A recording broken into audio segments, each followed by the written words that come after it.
வணக்கம் வெற்றியாளர்களே. இந்த வீடியோ இந்திய தேர்தல் ஆணையம் அப்படின்ற அந்த சிலபஸில் இருக்கக்கூடிய தலைப்புல இருந்து என்ன கொஸ்டின் கேட்டாலும் அதுக்கு நம்ம ஆன்சர் பண்ற மாதிரி ஒரு ஃபுல்ஃபில்லான வீடியோ இந்த வீடியோ. அரசியலும் சரத்தும் இருக்கு, நடப்பு நிகழ்வுகளும் இருக்கு. இப்போ நடக்கக்கூடிய எலெக்ஷன் பற்றின சுவாரஸ்யமான தகவல்கள், செயலிகள் எல்லாமே இந்த வீடியோ இருக்கு. வாங்க பேச வேணாம், நேர வீடியோக்குள்ள போகும்.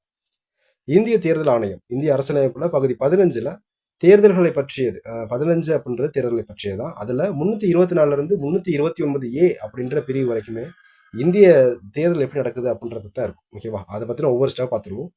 அதுக்கு முன்னாடி இப்போ சமீபத்தில் வெளியிட்டிருக்கக்கூடிய ஒரு சுவாரஸ்யமான ஒரு ஆப், சி விசில் அப்படின்னு ஒரு ஆப் விட்டுருக்காங்க. சி விசில் அப்படின்னா சீனா சிட்டிசன் அப்படின்றது குறிக்குதான், விசில் அப்படின்றது விழிப்புணர்வு அப்படின்றது குறிக்குதான். ஓகேவா?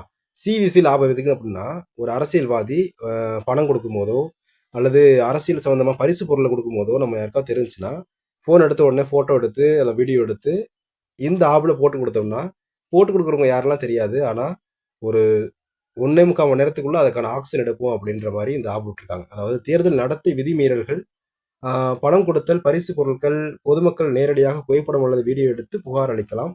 100 நிமிடங்களுக்குள் இதற்கான தீர்வு காண ஆணையம் உறுதி அளிக்கிறது அப்படின்னு போட்டிருக்காங்க. ஓகேவா? எல்லாரும் உடனே இவிசி லாபம் ஏற்றிக்கங்க. ஏதாவது சம்பவம் நடந்துச்சுன்னா உடனே அதை அரங்கேற்றிடுங்க. ஓகே, அடுத்து போவோம். சக்சம் ஆப், அதாவது சக்சம் அப்படின்றதே மாற்றுத்திறனாளிகளை ஹிந்தியில் குறிக்கக்கூடிய ஒரு வார்த்தை தான். சக்சம் ஆப் அப்படின்றது மாற்றுத்திறனாளிகளுக்கானது, பிரத்யேகமாக வடிவமைக்கப்பட்டிருக்கு. இது வந்து இந்த எலெக்ஷன் பூத்துக்கு போயிட்டு வர்றதுக்கு 4 சக்கர வாகனம் வேணும்னா அதுக்கு முன்னாடியே பதிவு பண்ணி வைக்கிறது தான் இந்த ஆப்பு. சப்போஸ் முடியாத பாட்டி தாத்தா வீட்டில் இருந்தாங்கன்னா அவங்கள வீட்டில இருந்தே ஓட்டு போட வைக்கிறதுக்காக தான் இதில் முன்கூட்டி பதியணும். அப்போதான் வந்து இதெல்லாம் ரெடி பண்ண முடியும். வீட்டில இருந்தே வாக்களிக்கிற வசதி, அதாவது இது போன்ற சேவைகளை வழங்குறதுக்காக தான் சக்சம் ஆப் அப்படின்றது. அதுக்கடுத்து ஸ்வீதா ஆப், அதாவது ஸ்வீதா அப்படின்றது இப்போ கரூர்ல ஒரு சம்பவம் அரங்கிருச்சு. ஓகேவா? அந்த மாதிரி சம்பவங்கள் இனிமேல் நடக்கக்கூடாது அப்படின்றதுக்காக இந்த ஆப் கொண்டு வந்திருக்காங்க. வேட்பாளர்களோ அல்லது ஒரு அரசியல் கட்சியோ பொதுக்கூட்டம் கூட்டணும் அப்படின்னா இந்த போர்ட்டல், அதாவது அது ஒரு ஆப் இல்லை, ஒரு போர்ட்டல், அதாவது வலையதள வெப்பேஜ்னு வச்சுக்கலாம். ஓகேவா? ஒற்றை சாளர முறை அப்படின்னு போட்டிருப்பாங்க தமிழ்ல. இதுல போய் நம்ம அனுமதி முதவே கேட்டணும். ஓகேவா? அதுக்காக கொண்டு வந்த ஆப் தான் இந்த ஸ்வீதா ஆப். ஓகேவா? ஸ்வீதா ஆப்ன்ற ஸ்வீதா போர்ட்டல். ஓகேவா? அப்படி நேரம் போயிடுவோம், உள்ள சரசரன்னு முடிச்சிருவோம். தேர்தல் ஆணையம் அப்படின்றது சரத்து 324 படி கூறப்படுது. ஓகேவா? இந்திய தேர்தல் ஆணையம் ஒரு தன்னாட்சி பெற்ற அரசியலமைப்பு அமைப்பாகும். அதாவது தன்னாட்சி பெற்ற அப்படின்னா அரசியலமைப்புல இருக்கக்கூடிய சட்ட அங்கீகாரம் பெற்ற ஒரு அமைப்பு. ஓகேவா? இதோட அதிகாரம் என்னன்னு பார்த்தீங்கன்னா, நாடாளுமன்றத்தில் இருக்கக்கூடிய மக்களவை, மாநிலங்களவை, மாநில சட்டமன்றங்கள், குடியரசுத் தலைவர் மற்றும் துணை குடியரசுத் தலைவர் தேர்தல்களை மேற்பார்வையிடவும், வழிநடத்தவும், கட்டுப்படுத்தவும் தேர்தல் ஆணையத்திற்கு அதிகாரம் உள்ளது. இதில் ஒரு தலைமை தேர்தல் ஆணையர் மற்றும் குடியரசுத் தலைவரால் அவ்வப்போது நிர்மாணிக்கப்படும் எண்ணிக்கையில் பிற தேர்தல் ஆணையர்கள் இருப்பார்கள். இப்போ 2 பேர் பிற தேர்தல் ஆணையர்கள் அப்படின்னு இருக்காங்க. ஓகேவா? இது வந்து குடியரசு நிர்ணயிக்கக்கூடிய எண்ணிக்கை தான். ஓகேவா? பதவி காலம் அப்படின்னு போட்டிருக்காங்க. பதவி காலம் அப்படின்றது இதில் ஒழுங்காக கொடுக்கல. 6 ஆண்டுகள் அல்லது 65 வயது முடியும் வரை அப்படின்னு சொல்லுவாங்க. அதாவது 6 ஆண்டுகள் அல்லது 65 வயது முடியும் வரை.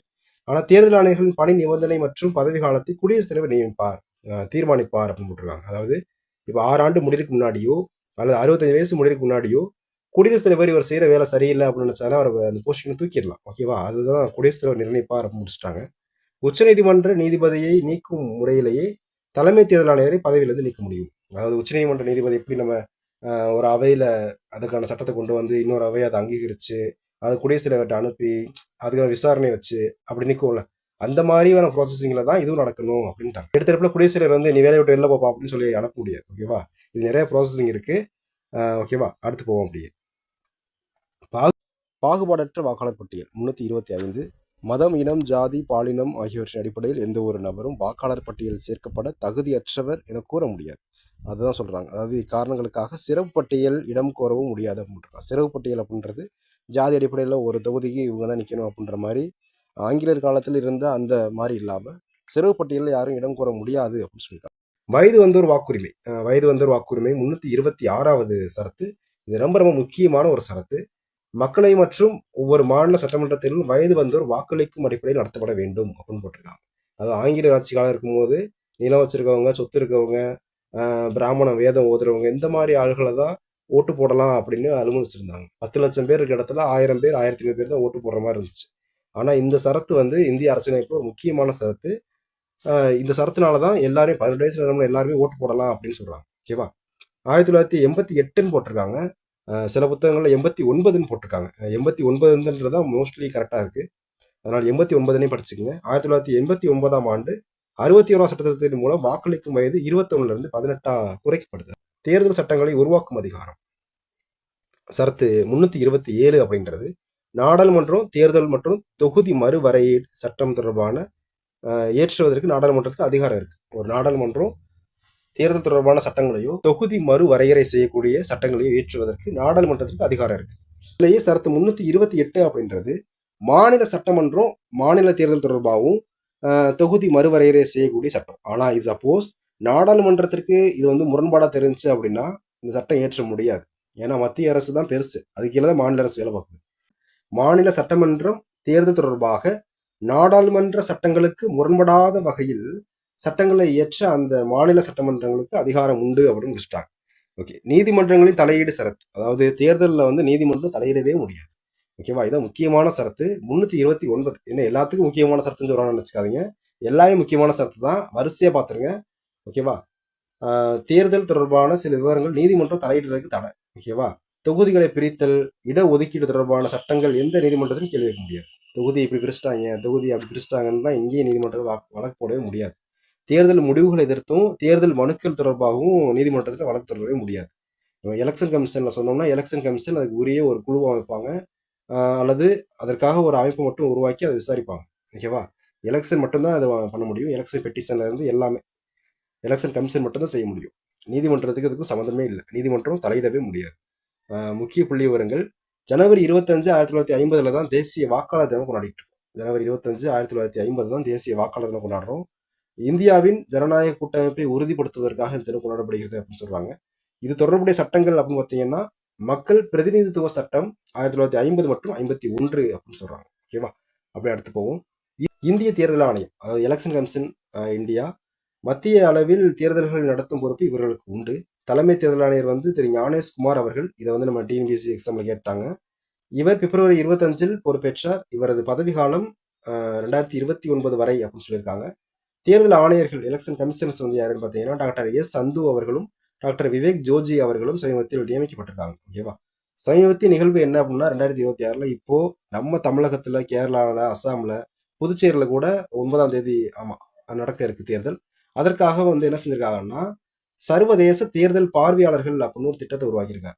அதான் ஞானேஷ்குமார் அவர்கள் வந்து தொடங்கி வச்சிருக்காரு. ஓகேவா, சர்வதேச தேர்தல் பார்வையாளர் திட்டத்தை தொடங்கி வச்சவர் யார் அப்படின்னு கேட்டு கீழே மோடி இந்த மாதிரி ஏதாவது பேர் கொடுத்துருக்கலாம். ஓகேவா, அப்போதைக்கு நம்ம வந்து ஞானேஷ்குமார்ன்றதை சரியா டிக் பண்ணணும். ஓகேவா, அடுத்து போவோம்.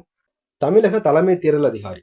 தமிழக தலைமை தேர்தல் அதிகாரி வேற, மாநில தேர்தல் அதிகாரி வேற. ஓகேவா, இதில் குழப்பிடக்கூடாது, ஏன்னா 2 பேர் இருக்காங்க, நானே இதில் குழப்பிருக்கேன். ஓகேவா, தமிழக தலைமை தேர்தல் அதிகாரி அப்படின்றது எலெக்ஷன் கமிஷன்ல இருந்து மத்திய அரசுல இருந்து நியமிக்கக்கூடிய ஒருத்தர்.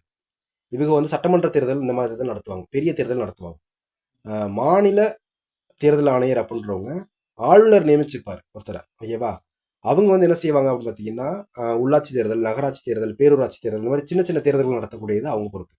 ஓகேவா, இது வந்து மத்திய அரசுல இருந்து நியமிக்கக்கூடியது தான் தமிழக தலைமை தேர்தல் அதிகாரி. தமிழகத்தின் மக்களவை தேர்தல் மற்றும் சட்டமன்ற தேர்தல்களை நடத்துவது இவர் முக்கிய பொறுப்பு. தற்போது திருமதி அர்ச்சனா பட்நாயக் அவர்கள் ஒரு ஐஏஎஸ் ஆஃபீஸர் வந்து இந்த பொறுப்பில் இருக்காங்க. இந்திய அரசியலமைப்பு பகுதி 15ல் 324 329 வரை உள்ள சட்டங்கள்ல இவர் பத்தி குறிப்பிட்டிருக்காங்க. நியமனம் அப்படின்றது இந்திய தேர்தல் ஆணையத்தால் மாநில அரசுடன் கலந்தாலோசித்து நியமிக்கப்படுவார் அப்படின்னு போட்டிருக்காங்க. அதாவது இந்திய தேர்தல் ஆணையத்தால் அப்படின்னா, அதாவது மாநில அரசு ஒரு 3 ஐஏஎஸ் ஆஃபீஸரோட பேரை மத்திய அரசுக்கு பரிந்துரைப்பாங்க. ஓகேவா, மத்திய அரசு அங்கே உள்ள எலெக்ஷன் கமிஷன் மூலமா அதுல ஒரு நபரை தலைமை தேர்தல் ஆணையரா தமிழகத்தில் நியமிக்கிறாங்க. ஓகேவா, அதாவது 3 பேரை மாநில அரசு மத்திய அரசுக்கு பரிந்துரைத்து அதுல ஒருத்தவங்களை எலெக்ஷன் கமிஷன் இங்க தேர்தல் ஆணையர் நியமிக்கிறாங்க. ஓகேவா, இதுதான் கலந்து ஆலோசித்து அப்படின்னு போட்டிருக்காங்க. அதுக்குன்னு கூட்டா உட்காந்து பேசுறதுலாம் இல்லை, பரிந்துரை வழங்கக்கூடிய ஒரு அனுமதி இருக்கு, அவ்வளவுதான். அப்படி போயிடுவோம். அடுத்தது தமிழ்நாடு மாநில தேர்தல் ஆணையர். தமிழ்நாடு மாநில தேர்தல் ஆணையர் அப்படின்றவங்க தமிழகத்தில் உள்ள உள்ளாட்சி தேர்தல்களையும் பேரூராட்சி, நகராட்சி, மாநகராட்சி தேர்தல் நடத்துவதற்கு ஒரு பொறுப்பு. திருமதி வி ஜோதி நிர்மலாசாமி ஐஏஎஸ் அவர்கள் தான் இப்போ அந்த பொறுப்பில் இருக்காங்க. 73 74 சட்ட திருத்தம், அதாவது 1992 கொண்டு வரும் சட்ட திருத்தம். 73ன்றது பஞ்சாயத்து ராஜ் பற்றியும் 74ன்றது நகராட்சி அதை பற்றியும் கொண்டு வர சட்ட திருத்தம். இதன்படி 243 அப்படின்றது ஊராட்சி தேர்தல்களை குறிப்பிடக்கூடிய சட்டம். 243 ZA அப்படின்றது நகராட்சி தேர்தலில் குறிப்பிடக்கூடிய ஒரு சட்டம். இந்த சட்டத்தின் அடிப்படையில் தான் தேர்தல் நடத்துறாங்க. மாநில ஆளுநரால் நியமிக்கப்படுறாங்க. மாநில ஆளுநர் தான் அவங்கள பதவி பிரமாணம் செஞ்சு வைக்கிறார். இவர்களுக்கான பதவி காலம் அப்படின்றது 5 ஆண்டுகள் அல்லது 65 வயசு வரை அப்படின்னு குறிப்பிட்டிருக்காங்க. ஆனா இதே சமயம் இவங்க இருக்காங்க பாருங்க, தமிழக தலைமை தேர்தல் அதிகாரி. இவங்களுக்கு வந்து பாத்தீங்கன்னா பதவி காலம் அப்படின்னு ஒண்ணு குறிப்பிடவே இல்லை. அதாவது இந்திய தேர்தல் ஆணையம், அதாவது எலெக்ஷன் கமிஷன் அவங்க தான் நியமிக்கிறாங்க. அவங்க விரும்பும் வரை அப்படின்னு சொல்லிட்டாங்க. ஓகேவா? அவங்க சில நேரத்துல டக்குன்னு வேற இடத்துக்கு மாத்தி போடலாம். இந்த மாதிரி செய்யலாம்ல. அதனால வந்து இவங்களுக்கு பதவி காலம் அப்படின்றது குறிப்பிடல. தமிழ்நாடு மாநில தேர்தல் ஆணையத்தை பதவி காலம் குறிப்பிட்டிருக்காங்க. ஓகே. கொஞ்சம் குழப்பமா தான் இருக்கும். இன்னொரு தடவை ரீகால் பண்ணி கேட்டுக்கங்க. ஏன்னா இவங்க 2 பேரும் வெவ்வேறு. ஓகேவா? தமிழக தலைமை தேர்தல் அதிகாரி அங்கிருந்து மத்திய அரசுல இருந்து நியமிக்கப்படுறது. தமிழ்நாடு மாநில தேர்தல் ஆணையர் வந்து நம்ம ஆளுநரால இங்க தமிழ்நாட்டுக்குள்ளேயே ஒரு ஆளை பிடிச்சி நியமிச்சிடுறாங்க. ஓகேவா? வாக்குரிமை என்பது ஒரு புனிதமான கடமை அப்படின்னு மகாத்மா காந்தி அவர்கள் ஹரிஜன் அப்படின்ற இதழில் குறிப்பிட்டிருக்காங்க. ஓகேவா? வாக்குரிமை என்பது ஒரு புனிதமான கடமை அப்படின்னு சொல்லியிருக்காரு மகாத்மா காந்தி. அடுத்து போவோம். மக்களாட்சியின் இதயம் போன்றது தேர்தல் அப்படின்னு குறிப்பிட்டவர் ஜவஹர்லால் நேரு அவர்கள் தான் குறிப்பிட்டிருக்காங்க. ஆனா இப்ப கேட்ட எக்ஸாம்ல பூரா அந்த ஆப்ஷன்ல ஜவஹர்லால் நேருன்ற பேரே இல்லை. ஓகேவா? மக்களாட்சியின் இதயம் போன்ற தேர்தல் அப்படின்னு குறிப்பிட்டவர் ஜோசப் ஸ்கம்பிட்டர் அப்படின்னு தான் ஆன்சரும் கொடுத்துருந்தாங்க. அதுல இருந்த பேர்கள் எல்லாமே வந்து இது ரிலேட்டிவாவே இருந்துச்சு. எப்படி சொல்றதுன்னா, மக்களாட்சியின் இதயம் போன்ற தேர்தல் குறிப்பிட்டவர் யார் அப்படின்னு ஒரு கேள்வி வரும். ஓகேவா? நீங்க வந்து ஜோசப் கம்ப்யூட்டர் அப்படின்றவங்க படிச்சுங்க. ஏன்னா அவர் ஒரு புத்தகத்துல தேர்தலே மக்களாட்சியின் இதயம் மற்றும் அல்லது மைய புள்ளி அப்படின்னு சொல்லியிருக்காரு. இதயம் இல்லைன்னா ஒரு மைய புள்ளி அப்படின்னு சொல்லி எழுதியிருக்காரு. அதை வச்சு பார்க்கும்போது ஜோசப் கம்ப்யூட்டர் அவர்கள் தான். ஆனா மக்களாட்சியின் இதயம் போன்ற தேர்தல் அப்படின்னு இந்தியாவில இருந்து குறிப்பிட்டவர் யார் அப்படின்னு கேட்டாங்கன்னா ஜவஹர்லால் நேரு அவரை தான் நீங்க குறிப்பிடணும். ஜோசப் கம்ப்யூட்டர் அப்படின்றவர் ஒரு உலகளாவிய அரசியல் தத்துவ ஞானி அப்படின்னு சொல்லக்கூடிய ஒருத்தர். ஓகேவா? நம்ம ஆப்ஷனை பார்க்க போறோம். ஆப்ஷன்ல ஜோசப் கம்ப்யூட்டர்ன்ற பேர் இருந்துச்சுன்னா அதையும் குறிச்சிருங்க. சப்போஸ் ஜோசப் கம்ப்யூட்டர்ன்ற பேர் இல்லை, நேருன்ற பேர் தான் இருந்துச்சுன்னா நேரை குறிச்சிருங்க. ஓகேவா?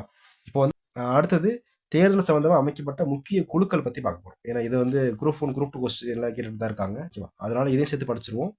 வாங்க அதை பார்த்துருவோம். முதல் முக்கியமான குழு தினேஷ் கோஸ்வாமி குழு. 1990 அமைக்கக்கூடிய ஒரு குழு. தேர்தல் சீர்திருத்தங்களை குறித்து ஆராய அமைக்கப்பட்ட முக்கியமான குழு இதுவாகும். ஓகே. பரிந்துரைகள். அரசியல் கட்சிகளுக்கு அரசு நிதி உதவி வழங்குவது குறித்து பரிந்துரை.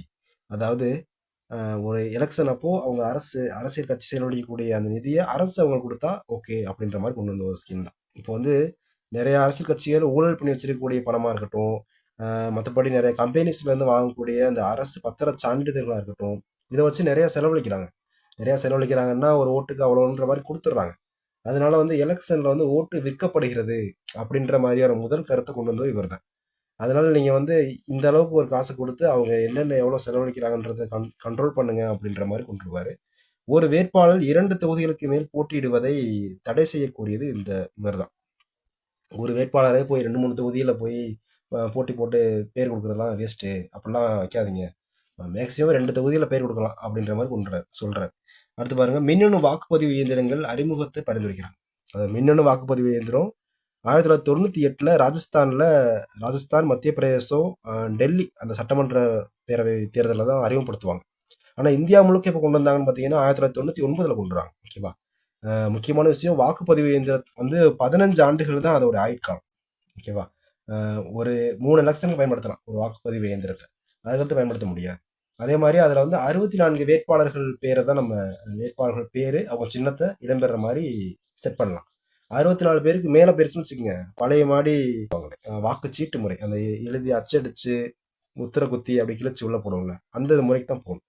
தமிழ்நாட்டில் 1996 மொடாக்குறிச்சி அப்படின்ற தொகுதியில 1033 வேட்பாளர்கள் பதிவு செய்யறாங்க. ஓகேவா? 1033 வேட்பாளர்கள் பதிவு செய்யறாங்க. அப்போதைக்கு இந்த மிஷினை வச்சு நம்ம எதுவும் செய்ய முடியாது அப்படின்ற மாதிரி வாக்காளர் சீட்டை வந்து ஒரு புத்தகம் மாதிரி அடிக்கிறாங்க. வாக்காளர் சீட்டு அத்தனை பேரோட சின்னம் பேர் இருக்குமா, கட்சி பேர் இருக்க மாதிரி ஒரு புத்தகத்து மாதிரி அடிக்கிறாங்க. புத்தகம் மாதிரி அடிக்கிறாங்க. இது என்ன தெரிஞ்சுக்கிறோம்? மின்னணு வாக்குப்பதிவு இயந்திரம் அப்படின்றதுக்கு முக்கியமா நான் 3 பாயிண்ட் சொல்றேன். இது வந்து 15 ஆண்டுகள் தான் அதோட எக்ஸ்பிரி டேட். ஓகேவா? அடுத்தது 64 வேட்பாளர்கள் பேர் தான் அதில் இடம்பெற முடியும். ஓகேவா? அடுத்தது இது ஃபர்ஸ்ட் கொண்டுவரப்பட்டது 1998 ராஜஸ்தான், மத்திய பிரதேசம், டெல்லி அங்கே சட்டப்பேரவை தேர்தலில் பயன்படுத்தியிருக்காங்க. ஆனால் இந்தியா முழுக்க கொண்டு வந்தது 1999 தான். ஓகே, அப்படி தெளிவாக இருக்கீங்கல்ல? அடுத்த பாயிண்ட் போயிடலாம்.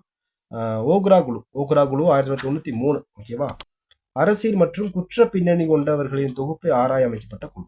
முக்கியத்துவம், அரசியலை குற்றமயமாக்கப்படுவதை தடுக்கவும், நிழல் உலக குழப்பங்கள் அரசியல் ஊடுருவதை தவிர்க்கவும் இது வலுவான பரிந்துரைகளை வழங்கியது அப்படின்றாங்க.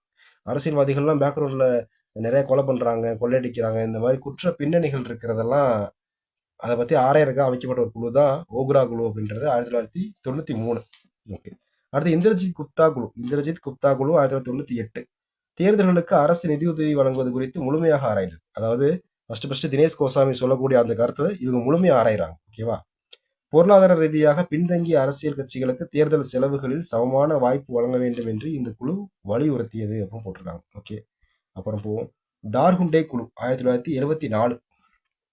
ஆக்சுவலா இதுதான் ஃபர்ஸ்ட் நடந்திருக்குன்னு நினைக்கிறேன், 1974. ஏன்னா தினேஷ் கோசாமி குழுவே 1990 தானே. ஓகே, 90 தான். ஓக்ரா குழு 93, இந்திரஜித் குப்தா 98. அப்போ டார்ஹுண்டே தான் ஃபர்ஸ்ட். ஓகே, டார்ஹுண்டே குழு தான் 1974 வச்சிருக்காங்க. வாக்களிக்கும் வயதினை 21லேருந்து 18 குறைக்க முதல் பரிந்துரைத்த குழு இதுதான். ஆக்சுவலாக 1988, 89 அந்த டைமில் தான் 61ஆம் சட்டத்தின் மூலமாக அந்த வயசு குறைக்கிறாங்க. ஓகேவா? இதிலே கொடுத்துருக்காங்க. 1988 61 சட்டத்தின் மூலமாக தான் அமலுக்கு வருது.